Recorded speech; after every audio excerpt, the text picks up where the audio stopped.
Good evening, Laredo Pony League in the World Series Palomino Division. After a doubleheader here, I'm sitting with the head coach of the Laredo All-Star team. Introduce yourself, Coach. I'm Manolo. I'm the coach of the Laredo Host Pony Palomino All-Star team. Coach of the head of the Laredo All-Star team, and you're a member of the. I'm on the board. I'm the vice president of the league, co-treasurer, vice president. And I've been involved with Little League Baseball, Del Mar Little League, Laredo Pony for the last 25 years.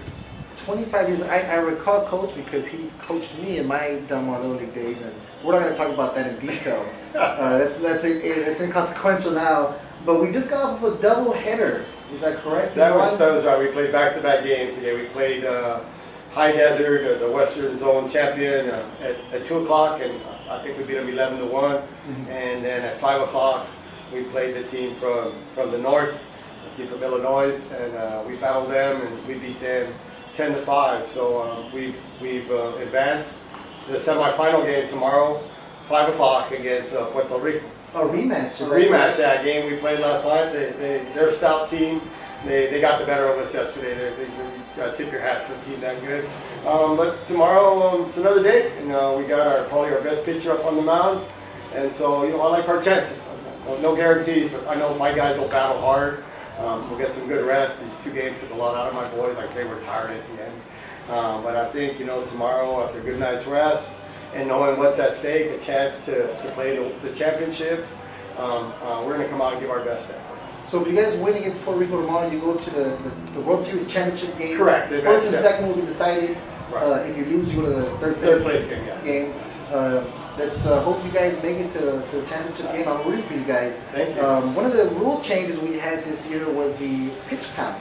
Right. That's been in effect for it's been probably a couple of years. So you got to manage. You got to manage your pitchers. If a pitcher throws less than 30 pitches, he doesn't need any day's rest. He can throw the next day, and his count would reset at 0. If he throws more than 31 but less than 45 or less than 46, 31 to 45, he needs to sit out 1 day's rest. And 46 to 60, 2 days rest. 60 to 80, I believe it's 3 days rest, and over 80 up to the max 105, he needs 4 days rest. So in a compressed tournament like this, where you play Friday and ends on Sunday, you really do have to manage your pitching, and you got to pick your spots, and you got to be cognizant of that number. I'm always in communication with the scorers table, finding out where my pitcher's at. So that's something that you have to know the rules so that you can abide by them and don't want to burn a pitcher that you don't need to burn, and you may need him. And so today we had 2 games, so we had to manage that accordingly. The first pitcher that threw today, Billy Winans, we stopped him at under 45 pitches so that he could throw again on Monday.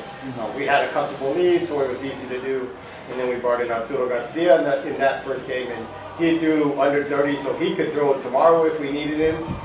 The way things worked out in the second game against a team from the North Zone, kind of had some complications at the beginning of the game. I saw that our starting pitcher was getting hit, and he got like 4 base hits in a row. He scored a run. And we made the decision to bring him back Arturo, knowing that we were probably going to burn him for the rest of the tournament. But, I'm a big believer in you can't save a pitcher for tomorrow in a game you may never get to.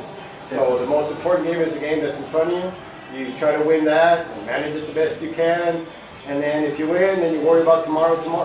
Well, Garcia went into a tough situation with the bases loaded. He did. We brought him in, but he's a young kid, I'm going to say, but he's got nerves of steel. He wants the ball. He was asking, Coach, put me in, and so I'm confident in him that he can do the job and give me his best effort, and he proved us correct. Definitely. Like I said, the coaches make it look like we know what we're doing. Because we'll make all kinds of calls and movements and whatever, but if the kids don't execute, they're like, what an idiot coach, and the kids execute, they're like, oh, the coach. Not me. Like someone asked me, I said, dude, I've never thrown a ball. I never hit a pitch. I just try to put the kids in position to be successful, and the kids make us look good. And we're fortunate the kids make us look good. That's awesome, Coach Manolo. 25 years experience. How many years as the All-Star coach? I'm not going to say all 25 years, but I'm going to say a good majority. I've been fortunate enough to be the All-Star coach. A lot of times it's by default. There's not a whole lot of people that have the time and effort. Yeah. I'm fortunate. I have a supportive wife that allows me to do what I love to do, and I'm not home all the time in the evenings when she gets home from work because I'm out at baseball practice. It doesn't bother her one bit. She knows I love doing this. So. It sure is a passion. I see it in your eyes Oh, and yeah. the fire in your heart, and I've experienced it as one of your ex-players, and I can say, looking back retrospectively, you were a great coach, and I can attest to his skill and knowledge of the game. I myself, this is my first year that I coached myself, and a 10U and 9U team, and I look back in my past and I pulled out some of the old pages of learning I got from Coach Rangel. I'm glad to hear that, Ron. I'm glad to hear. I mean, really, that's for me. That's what I want to hear. Yeah. I coach because I had great coaches when I was growing up. So if I can instill that in someone like you or other coaches that I've had, then I know I'm doing it right. Definitely. I'm in the right place. And all credit to Coach Rangel and Coach Johnson. Oh, definitely. They were a dual team for the longest time. Yeah, I learned a lot from Bill. I tell you, he was my mentor. He's the one that showed me the right way to play baseball, and I just tried to pass it on to all the kids that I coached in the past. It's something that they instilled in myself and countless players over the years. It was great talking to you, Coach.